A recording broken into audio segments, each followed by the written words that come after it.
ವಾರ್ಷಿಕ ಘಟಿಕೋತ್ಸವ ನಾಳೆ ನಡೆಯಲಿದೆ. ಈ ಘಟಿಕೋತ್ಸವ ನಿಮ್ಯಾನ್ಸ್ ಕನ್ವೆನ್ಷನ್ ಸೆಂಟರ್ನಲ್ಲಿ ಬೆಳಿಗ್ಗೆ 11:00 ಪ್ರಾರಂಭವಾಗಿ 1:20 ತನಕ ನಡೆಯುತ್ತೆ. ಇದಕ್ಕೆ ನಮ್ಮ ವಿಶ್ವವಿದ್ಯಾಲಯದ ಗೌರವಾನ್ವಿತ ಕುಲಪತಿಗಳು ಹಾಗೂ ಕರ್ನಾಟಕ ರಾಜ್ಯದ ಗೌರವಾನ್ವಿತ ಚಾನ್ಸಲರ್ ಅಂಡ್ ಗವರ್ನರ್ ಆದ ಶ್ರೀ ತಾವರ್ಚಂದ್ ಗೆಹ್ಲೋಟ್ಜಿ ಅವರು ಘಟಿಕೋತ್ಸವನ್ನ ಅಧ್ಯಕ್ಷತೆಯನ್ನು ವಹಿಸ್ತಾ ಇದ್ದಾರೆ. ಶ್ರೀ ಅಜೀಂ ಪ್ರೇಮ್ಜಿ ಅವರು ಅಧ್ಯಕ್ಷರು, ಅಜೀಂ ಪ್ರೇಮ್ಜಿ ಫೌಂಡೇಶನ್ ಸಂಸ್ಥಾಪಕರು ವಿಪ್ರೋ ಲಿಮಿಟೆಡ್ ಮತ್ತು ಅಧ್ಯಕ್ಷರು ವಿಪ್ರೋ ಎಂಟರ್ಪ್ರೈಸಸ್ ಲಿಮಿಟೆಡ್.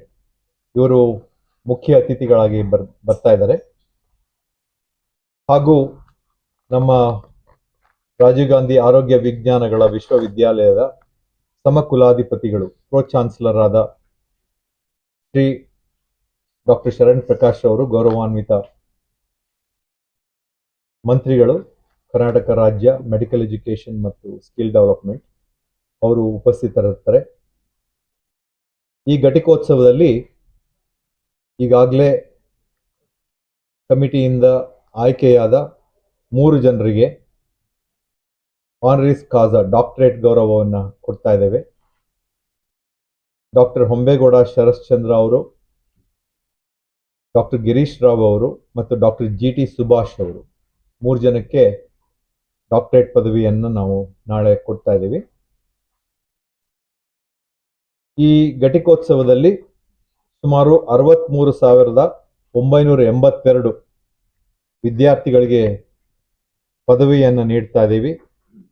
ಅದರಲ್ಲಿ 82 ಜನ PhD ಮಾಡಿರ್ತಕ್ಕಂಥವ್ರು, 265 ಜನ ಸೂಪರ್ ಸ್ಪೆಷಾಲಿಟಿ ಪಾಸ್ ಮಾಡಿರ್ತಕ್ಕಂಥವ್ರು, 8,588 ಸ್ನಾತಕೋತ್ತರ ಪದವಿ ಪಡೆದಿರತಕ್ಕಂಥವ್ರು, 6 ಸ್ನಾತಕೋತ್ತರ ಡಿಪ್ಲೊಮಾ ಪದವಿ ಪಡೆದಿರ್ತಕ್ಕಂಥವ್ರು, 515 ಫೆಲೋಶಿಪ್ ಕೋರ್ಸ್ಗಳನ್ನು ಹಾಗೂ 9 ಜನ ಸರ್ಟಿಫಿಕೇಟ್ ಕೋರ್ಸ್ಗಳನ್ನು ಪಡೆದಿದ್ದಾರೆ.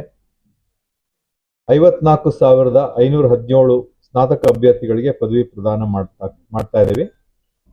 ಸೊ ಒಟ್ಟಾರೆ ನಮ್ಮ ರಾಜೀವ್ ಗಾಂಧಿ ಯೂನಿವರ್ಸಿಟಿ ಫಲಿತಾಂಶ ಹೋದ ವರ್ಷ 87.49% ಆಗಿರ್ತದೆ, ಪಾಸಿಂಗ್ ಪರ್ಸೆಂಟೇಜ್. ತಮ್ಮ ಮುಂದೆ ಈ ವಿವರಗಳನ್ನು ಇಟ್ಟಿದ್ದೇವೆ ನಾವು ಈಗಾಗಲೇ.